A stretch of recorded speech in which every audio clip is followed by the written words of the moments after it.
Hi everyone, welcome to a new lecture on modern Indian history. Today we are going to take a glimpse into the 18th century political conditions of India. Once this video is uploaded on YouTube, you can find the study material in the description given below. First, let us see कि 18th century India में क्या क्या चीज़ें आपके exam perspective से important है. You have to know about the political, economic, social and cultural life of the 18th century. Further, you should be aware of the nature of the 18th century. For that, we are going to look at the various interpretations that the historians have given us regarding 18th century India. But since this is a very lengthy theme, I have decided to deliver this lecture to you in 2 or 3 parts. This is only for the purpose of delivery, and today we are only going to be looking at the political life of 18th century India. यहाँ पे 3 सब themes important हैं. First is the decline of the Mughals. तो हमें decline of the Mughals के reasons को investigate करना है. The second is the emergence of regional kingdoms. जब मुगल एम्पायर डिक्लाइन हुआ तो एक पॉलिटिकल वैक्यूम क्रिएट हुआ जिसको भरने के लिए कई सारे रीजनल किंगडम्स इमर्ज होकर के आए. And third is the beginning of British ascendancy. This is also the period where the British Indian Empire started to get built. तो इसकी फाउंडेशंस इस पीरियड में ही ले डाउन करी गई. Right, so first we will begin with the reasons for the decline of the Mughals. अब यहाँ पे एक ब्रीफ इंट्रोडक्शन देख लेते हैं क्या लिखा हुआ है. The first half of the 18th century was characterized by the rapid decline of the Mughal Empire. At the time of Aurangzeb's death in 1707, the Mughal Empire was at the peak of its territorial extent. लेकिन within 1 century, the Mughal power had been completely decimated. And in 1803, the East India Company captured Delhi and made the Mughal emperor a pensioner. तो उस समय emperor था Shah Alam the second. तो company ने 1803 में दिल्ली को capture कर लिया और Mughal emperor Shah Alam the second को पेंशन ऑफ कर दिया. तो एक तरह से उसे रिटायर कर दिया था. शाह आलम दी सेकेंड के बारे में बोला जाता है सल्तनत शाह आलम दिल्ली से Palam. For those of you who might not know, Palam is a suburb of Delhi. तो इस नाम के लिए तो Shah Alam king of the world था, लेकिन इसकी सल्तनत केवल दिल्ली के जो रेड फोर्ट है उसके रैम्पार्ट से पालम तक ही थी. इसके आगे मुगलों की हुकूमत ख़त्म हो गई थी. Although in name all the other parts of India which had been traditionally under the Mughal empire continue to recognize the authority of the Mughal emperor. तो मुगल एम्परर एक फिगर हेड बन के रह गया, रबर स्टैम्प बन के रह गया. उसकी रियल अथॉरिटी इस समय तक ख़त्म हो गई थी.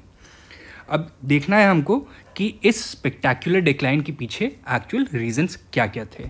तो मैंने यहाँ पे एक समरी क्रिएट करी हुई है. These are the factors behind the decline of the Mughals. तो firstly some mistakes that Aurangzeb committed. तो उसकी मिस्टेक्स को हम एक एक करके देखेंगे which were responsible for the downfall of the Mughals. Then the Mughal empire from the 18th century onwards was beset by a number of crises. These include the crisis of personality, the mansabdari crisis, jagirdari crisis, agrarian crisis.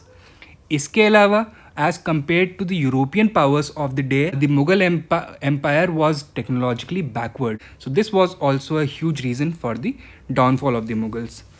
Further, some external factors were also responsible. कुछ foreign invasions हुए by Nadir Shah of Persia and Ahmad Shah Abdali from Afghanistan which expose the weakness of the Mughal empire. And इसकी वजह से मुगलों की जो Prestige थी वो शैटर हो गई. These invasion served as an X-ray and expose the various fractures within the Mughal empire. तो अब सबको समझ में आ गया था कि the Mughals were not the powers that they once used to be. And because of this a number of new powers started rising within the subcontinent and challenging the Mughals. And this is the last reason, the rise of new powers. So आप देखेंगे that all over India कई सारे regional kingdoms emerge हुए and at the same time European powers also got emboldened and started interfering in Indian politics. ठीक है, तो अब एक एक करके इन सारे रीजंस को हम डिटेल में देख लेते हैं. First is the mistakes committed by Aurangzeb. तो सबसे पहली मिस्टेक थी इसका religious intolerance. Right, Aurangzeb had abandoned the tolerant religious policy of his predecessors. Akbar had introduced the policy of Sulh-e-Kul. It stood for religious tolerance and peaceful coexistence. Aurangzeb ने इस policy को abandon कर दिया and he reintroduced some of the most hated aspects of religious persecution, such as the conversion of prisoners of war forcibly, the collection of jizya and pilgrimage tax from non-Muslims, and the practice of destroying Hindu temples during wars. Now, Mughal Empire की जो subject population थी, most of it was non-Muslim. तो वो कैसे react करेंगे? Will they be happy with these challenges? Obviously not. So there was a huge resentment which was building up among the non-Muslims. And there were a number of circumstances जिसकी वजह से छोटे छोटे revolts होने लग गए, agrarian revolts throughout the Mughal territory.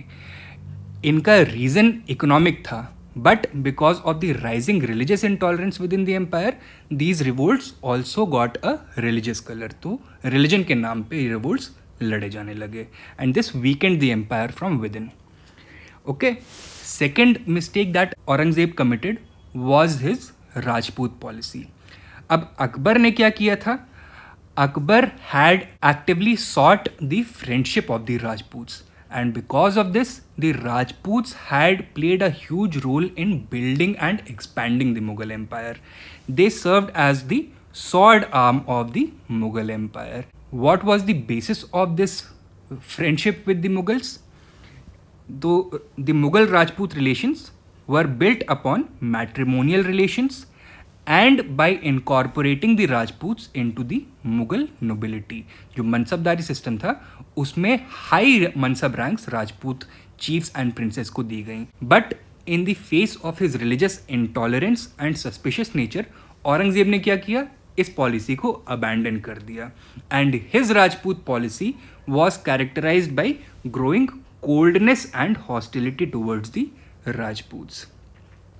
And the Mughal Rajput relations reached the breaking point when he tried to intervene in the succession issue at Jodhpur. Jodhpur was the capital of the Rajput state of Marwar. यहाँ पे हुआ क्या था? राजा Jaswant Singh, who was the ruler of Jodhpur, he had suddenly died without leaving a legally born male issue. तो male heir इनके पास नहीं था. His wife gave birth to a son posthumously, but Aurangzeb, because he wanted to annex Jodhpur, he did not recognize the new heir. इसके साथ क्या हुआ? He also started demanding jizya very strictly from Mewar. Mewar आप लोगों को पता होगा, चित्तौड़ उदयपुर वाला रीजन, राजसामंद डिस्ट्रिक्ट. तो वहाँ से इसने जिजिया एक्सट्रैक्ट करने की कोशिश करी. What was the result of this? That Mewar and Marwar joined their hands together and they fought a long and protracted war of attrition against the Mughals. So beginning from 1679 right up to Aurangzeb's death 1707, तो 28 years के लिए ये मुगलों से लड़ते रहे. And इसका result क्या हुआ? That it strained the Mughal treasury and a number of Mughal soldiers also died. Further, the Mughals also lost the loyalty and friendship of the Rajputs. So the empire was weakened from within.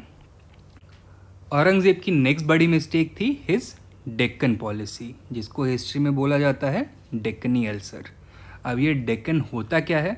So it is derived from the Sanskrit word dakshin which means south.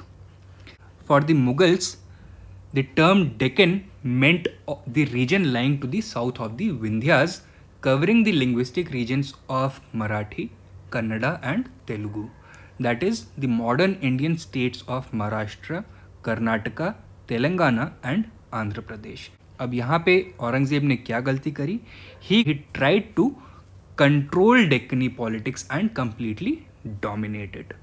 Aurangzeb's desire to control the Deccan led him into conflict with one emerging power, that was the Marathas, and this resulted in a long protracted war where the Marathas used the terrain of the Western Ghats to wage guerrilla warfare against the imperial Mughal army, and Mughal army was not used to fighting in such conditions, therefore it suffered a number of losses and the campaign dragged on. Aurangzeb ने expect किया था कि आसानी से मराठास को overwhelm कर देगा, but this could not happen.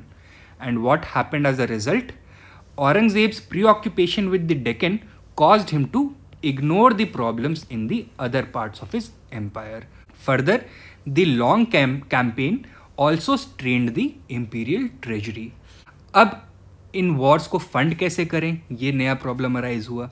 तो औरंगजेब ने दो चीज़ें करी। First, he increase the level of taxation. इसका बर्डन किसके ऊपर पड़ा? पेजेंट्स के ऊपर। The burden of taxation on the peasants increased and this led to agrarian unrest. What is the second way that he funded these wars? तो when Bijapur and Golconda were annexed by Aurangzeb in 1686-87, इनकी territory को इसने खालिसा land की तरह categorise कर दिया। खालिसा land is crowns land. अब देखो, मुगल एम्पायर में लैंड को दो तरह से कैटेगराइज किया जाता था for revenue purposes. Land revenue was the main source of income for the Mughal empire. तो first category was the khalisa land. यहाँ से जितने भी रेवेन्यूज एक्सट्रैक्ट किए जाते थे वो किसको जाते थे? सीधे इंपीरियल ट्रेजरी में जाते थे, यानी कि एम्परर के पास जाते थे। And he used to run his administration, maintain his army through these funds. The second kind of land was categorised as the paibaki land.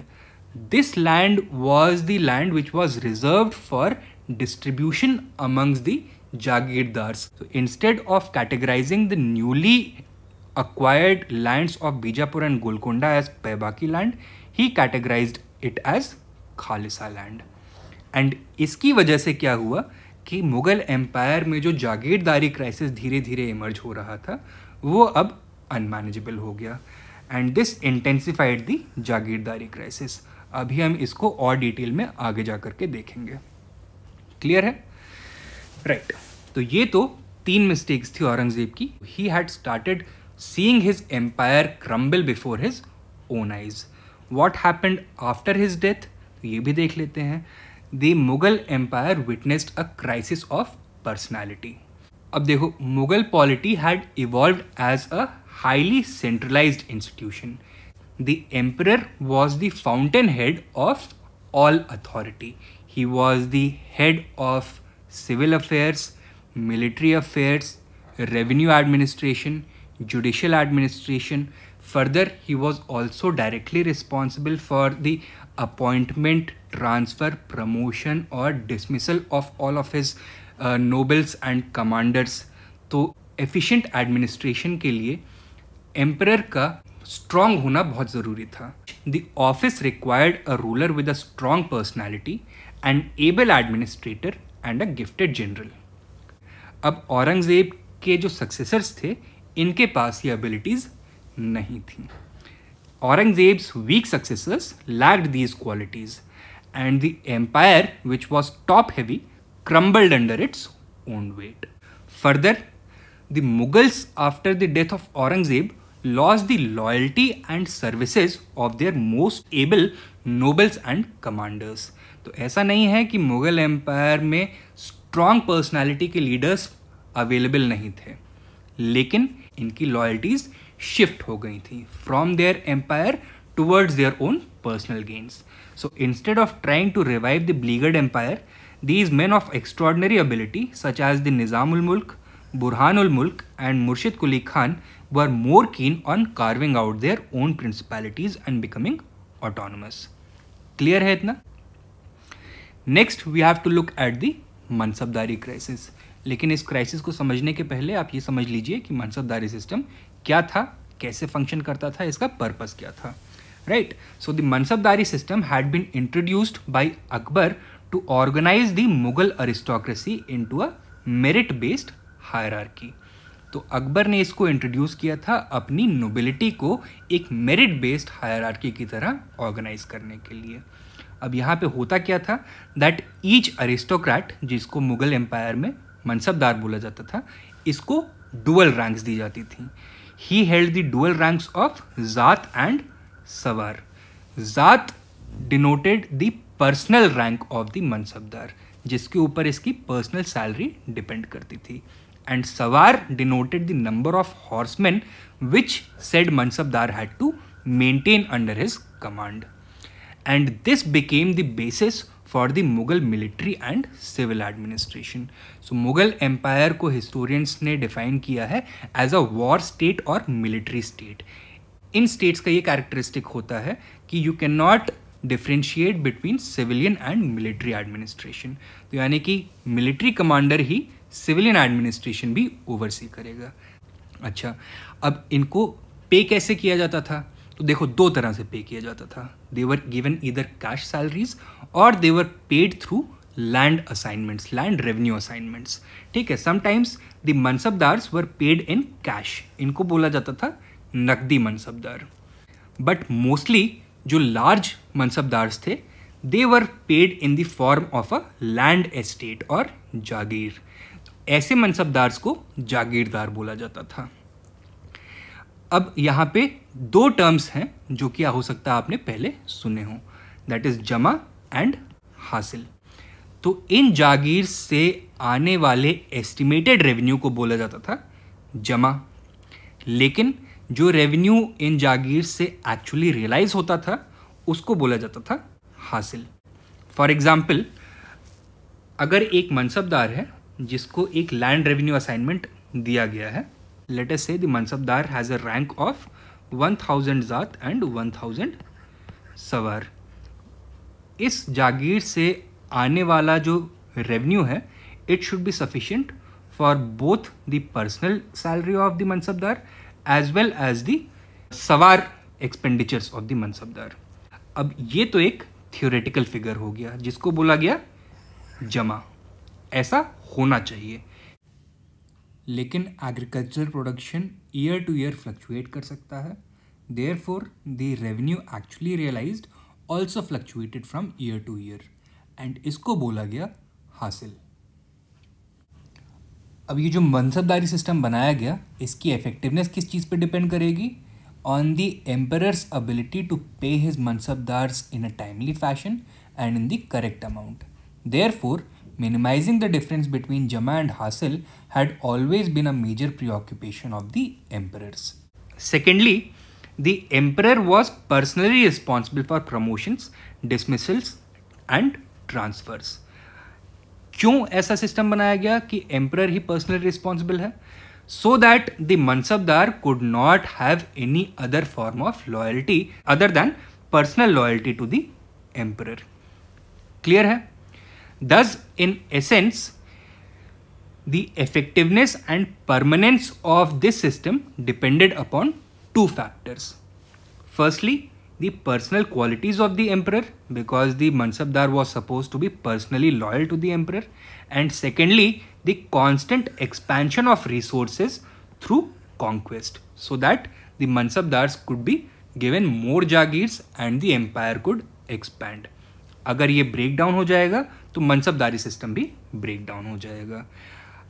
And यही हुआ, औरंगजेब के सक्सेसर्स वीक थे, so they could not inspire the loyalty of their mansabdars, and secondly there had been no new conquest since the last days of Aurangzeb, and this ruptured the functional relationship between the emperor and mansabdars. Clear है इतना part? अब मनसबदारी crisis किस चीज़ को बोलते हैं ये समझ लीजिए। जो मुगल नोबिलिटी थी, इट वॉज नॉट होमोजेनस। ऐसा नहीं है कि एक ही एथनिक ग्रुप या रिलीजियस ग्रुप के मनसबदार्स नोबिलिटी में इंक्लूड किए जाते थे। The Mughal nobility was extremely diverse and heterogeneous, both in terms of ethnicity as well as religion. It consisted of several groups such as the Iranis who spoke Persian, the Turkish speaking Turanis, the Hindustanis और Shaikhzadas who were Indian Muslims, the Deccanis who belong to the south and Rajputs. इसके अलावा कुछ छोटे groups भी थे such as the Afghans. अब यहाँ पे हुआ क्या है? That the functional relationship between the Mansabdars and the empire has been fractured. There is no longer the same bounds of personal loyalty which the emperor could benefit from, and therefore the mutual jealousies and competition among these groups started to intensify. अब लड़ाई किसके लिए होने लग गई कि सबसे अच्छी जागीरें किसको मिलेंगी और सबसे अच्छे ऑफिसेस किसको मिलेंगे. The mutual jealousies and competition among these groups intensified due to the paucity of jagirs and the absence of strong leadership. This led to factionalism and intrigue at the Mughal court, which weakened the empire from within. आपने सुना होगा that there was an era of kingmakers, जहाँ पे Sayyid brothers had installed and deposed a number of emperors. So it was the result of this mansabdari crisis, this factionalism and intrigue. जो एक group politics हुई उसी का आउटकम ये था. And इसका रिजल्ट क्या हुआ, दैट मुगल्स की अथॉरिटी बहुत ज़्यादा वीकन हो गई. क्लियर है? So this was the mansabdari crisis. Another related crisis was the jagirdari crisis.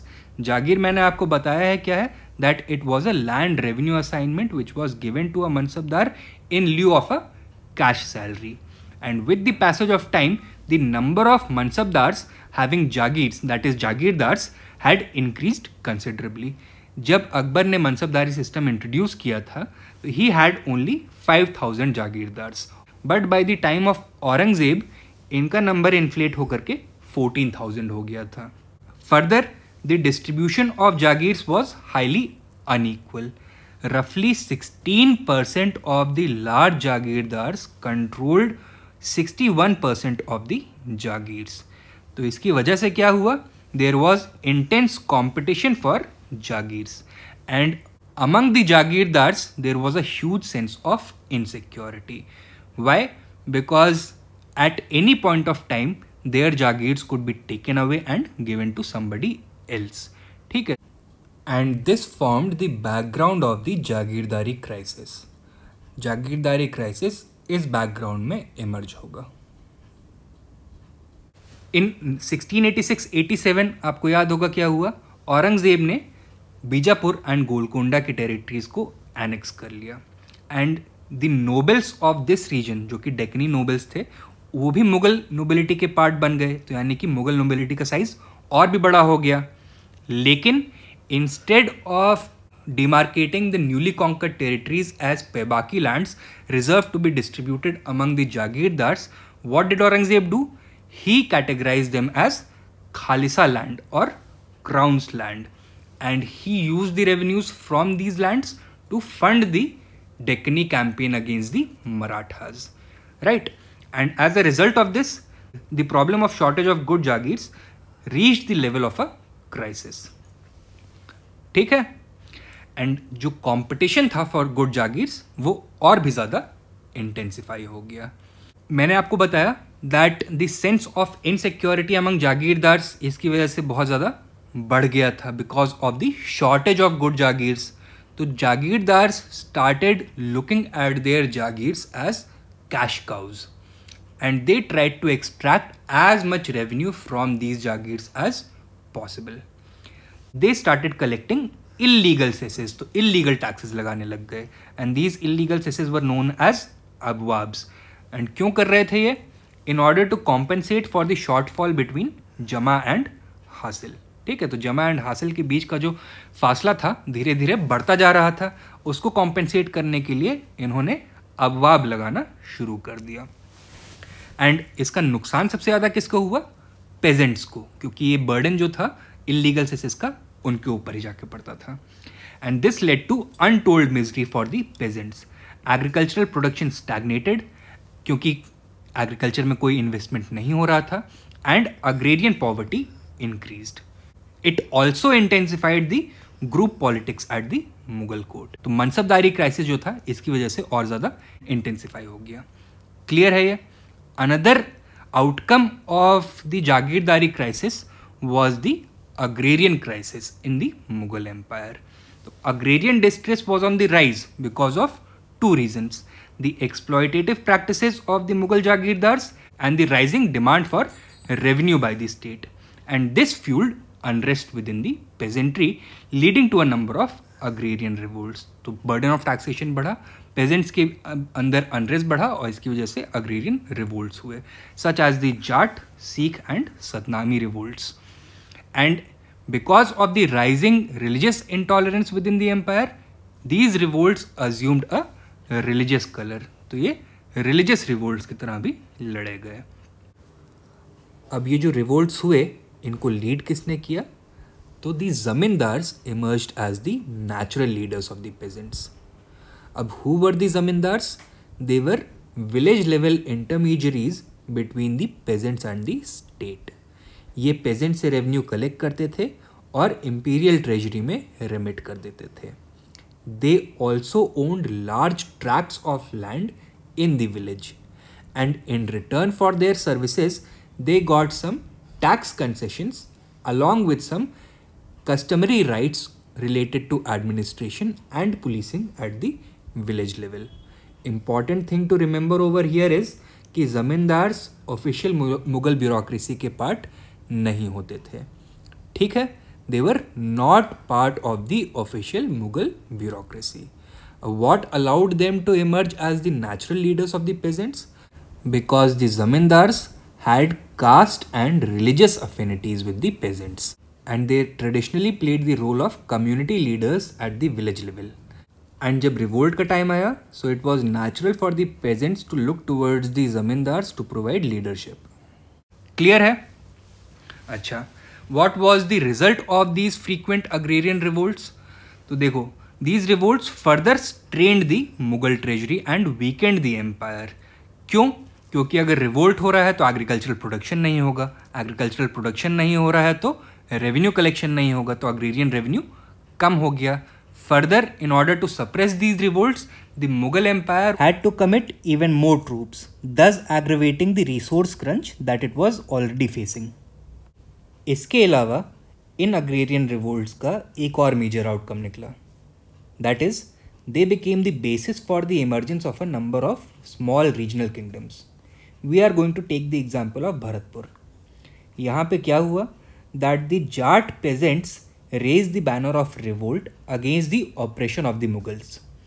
Leadership provide करी यहाँ के जमींदार्स ने, who were also Jat, and this became the cultural basis for the emergence of the new Jat kingdom of Bharatpur, situated between the imperial capitals of Delhi and Agra. Clear है? Right. And this weakened the empire from within. अच्छा, तो ये तो crisis हो गए जो कि Mughal empire के डिक्लाइन में एक बड़ा हाथ प्ले करते हैं. Apart from this, there technological backwardness was also a major reason. In the 16th and 17th century, the Mughal industry and military were among the most advanced and strongest in the world. लेकिन यहाँ पे problem क्या हुआ कि innovation and improvement खत्म हो गया था. Innovation and improvement had stagnated. और यूरोप में देखिए क्या हो रहा था. During the same period, Europe was witnessing the age of enlightenment. Britain made gigantic leaps in the natural sciences such as physics, chemistry, biology. यहाँ पे ब्रिटेन में कई सारी नई डिस्कवरीज हुई एंड इसका रिजल्ट क्या हुआ that later on these translated into technological improvements which led to the industrial revolution.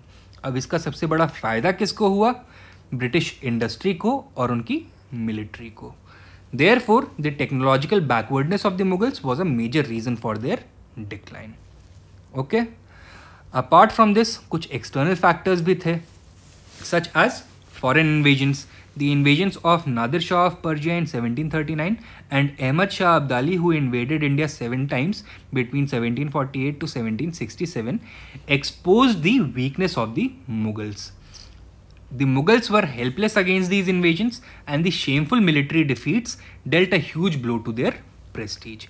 तो अब इंडिया में बाकी जितनी पावर्स थी उनको ये बात समझ में आ गई कि मुगल्स के पास कोई रियल पावर नहीं है. Beneath the grand edifice of imperial might lay an empire which was rotten to its core. तो इनकी अथॉरिटी को अब ओपनली चैलेंज करे जाने लगा. Okay, and this was another major reason for their decline. The decline of the Mughals created a political vacuum. There was no strong central authority, and to fill this vacuum, a number of regional powers started emerging. 18th century also witnessed the emergence of strong regional powers like the Marathas and the Sikhs. Further, the European companies had also started interfering in domestic politics. अब the weakening Mughal Empire could not withstand these challenges and was washed away. Clear है? So these were the reasons for the decline of the Mughal Empire. Now the next major theme in the history of 18th century India is the emergence of regional kingdoms. They can broadly be divided into 3 categories. तो 3 categories के नए regional states emerge होने लगे. First were the successor states such as Bengal, Awadh and Hyderabad. अब question arise होता है कि इनको सक्सेसर स्टेट्स क्यों बोला जाता था? The reason is that they were created by the erstwhile provincial governors of the Mughals. तो बंगाल, अवध और हैदराबाद मुगल एम्पायर के सूबाज या प्रोविंसेस थे, और इनके सूबेदार या जो प्रोविंशियल गवर्नर्स होते थे उन्होंने ही इन स्टेट्स को इस्टेब्लिश किया था। But the states never formally broke away from the Mughal Empire. In fact, they sought legitimacy from the Mughal emperor. What was the nature of their administration? Since these were successor states, all the Mughal institutions and practices were carried on by them. Clear है? Second category of states were the rebel states such as the Marathas, the Jat kingdom of Bharatpur and the Afghan kingdoms of Farrukhabad and Rohilkhand. आप इसमें Sikhs को भी जोड़ सकते हैं।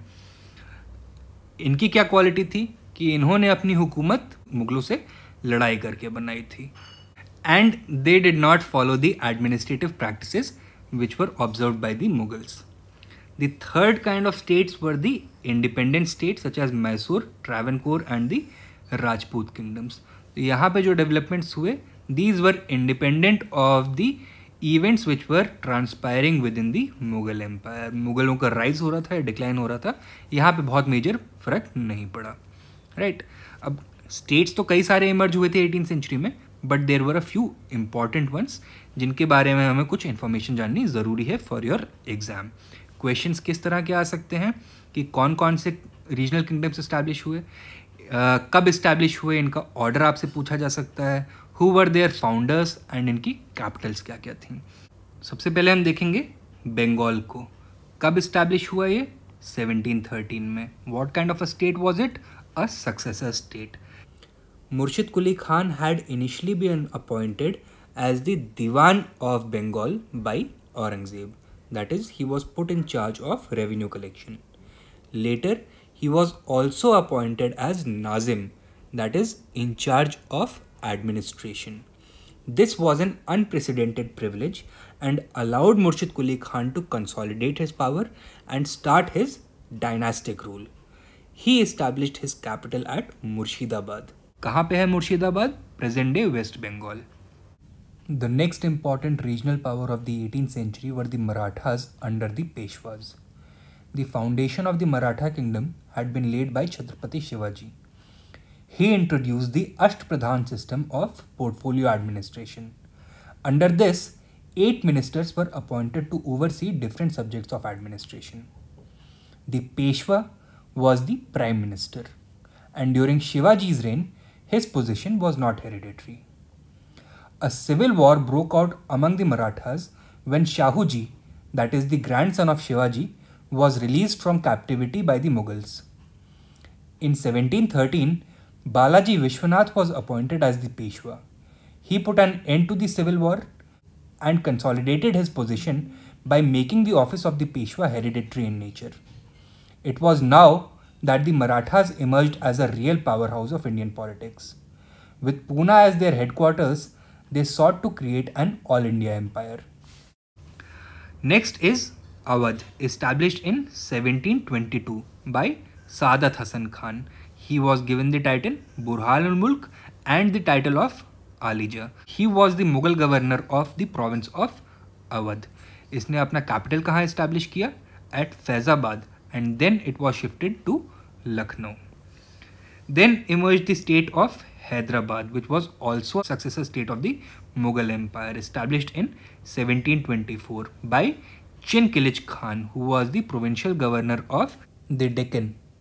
इसको title मिला था निज़ामुल मुल्क का या फिर आसफ जा का. सो आफ्टर हिम जितने भी इसके सक्सेसर्स आए they ruled in the name of the Asaf Jahi dynasty and assume the title of Nizam. His capital was at Hyderabad. Then another noteworthy state is Mysore. This will fall in the category of independent kingdoms, established in 1761 by Hyder Ali. Who was Hyder Ali? He was the commander-in-chief of the Hindu king Chikka Krishna Raja of the Wodeyar dynasty. तो चिक्का कृष्णा राजा को इसने puppet ruler बनाया and he assumed the mantle of leadership and established his capital at Seringapatnam. The last major power to emerge in the 18th century were the Sikhs. In 1799, they were organized into an empire by Maharaja Ranjit Singh, who established his capital at Lahore. So, after the death of Guru Tegh Bahadur and Banda Bahadur, the Sikh power, although it had not vanished, लेकिन ये horizontally divide हो गई थी and Sikhs had organized themselves into a number of clans known as misls. By the 1760s, after Ahmad Shah Abdali left India, the number of these misls or clans had risen to about 60 or 70. लेकिन इसमें 12 major clans थे, 12 major misls थे. What Maharaja Ranjit Singh was able to achieve was to unify all these clans into a vertical hierarchy, at the top of which was the emperor, and he became the new emperor of the Sikh state of Punjab with its capital at Lahore. So these were the 6 states जो कि आपको अपने दिमाग में रखने ज़रूरी हैं. To give you a clearer picture, here is a map of 18th century India. All the regional powers of the 18th century have been shown over here. Keep this map in mind.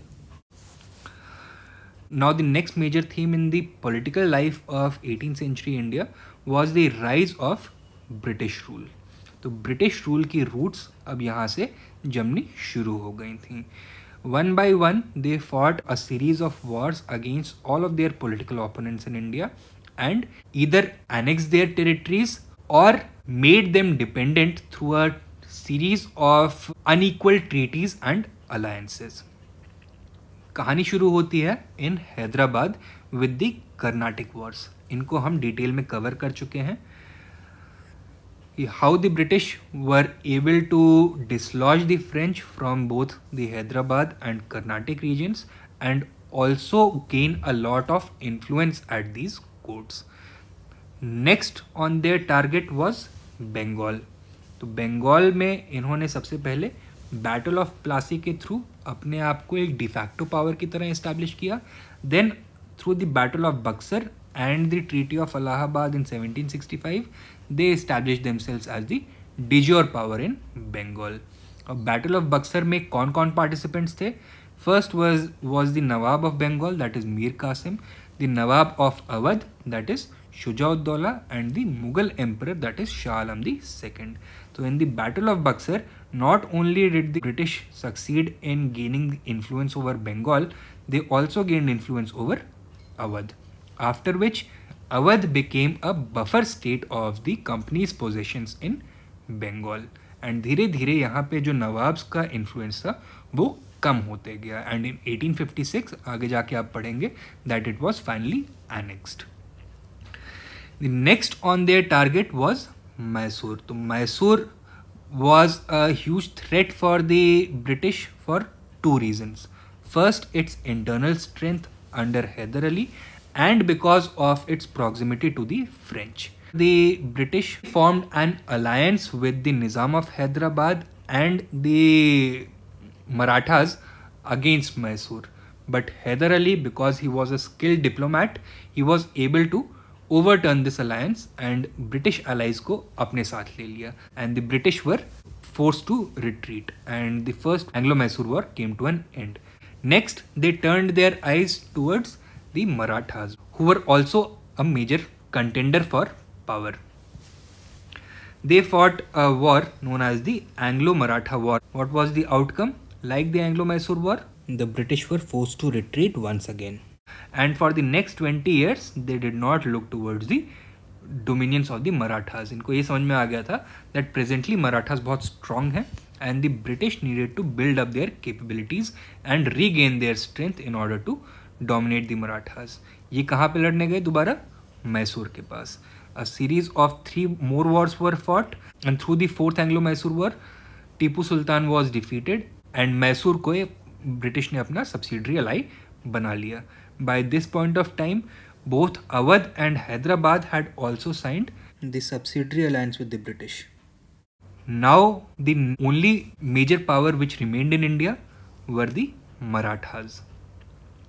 And अंग्रेज़ों ने इनके साथ 2 और wars लड़े, through which the Marathas were defeated and the office of Peshwa was abolished. Right, at the end of the 18th century एक major power rise हुआ in northern India, that is the Sikh Empire under Maharaja Ranjit Singh. Till the time that Ranjit Singh remained in power, the British recognized his authority over Punjab and never challenged him openly. But soon after his death, they started instigating internal disputes within Punjab. And in disputes को initiate करने के बाद यहाँ पे इन्होंने 2 wars लड़ी, that is the first and second Anglo-Sikh wars, through which the entire territory of Punjab was annexed. Clear है? So this was the entire process of the beginning of British ascendancy and the establishment of companies rule in India. जितने भी major regional kingdoms थे, एक एक करके British ने इनको हराया और इनकी टेरिटरीज को या तो एनेक्स कर लिया या फिर इनको अपना डिपेंडेंट स्टेट बना दिया. And by the 1850s this is what the British Empire in India looked like. The territories marked in red and pink are those territories which were part of the British Empire. तो यानी कि ये British directly control करते थे. And those marked in yellow were the territories of the dependent Indian princely states. Clear है? So that is the end of this lecture.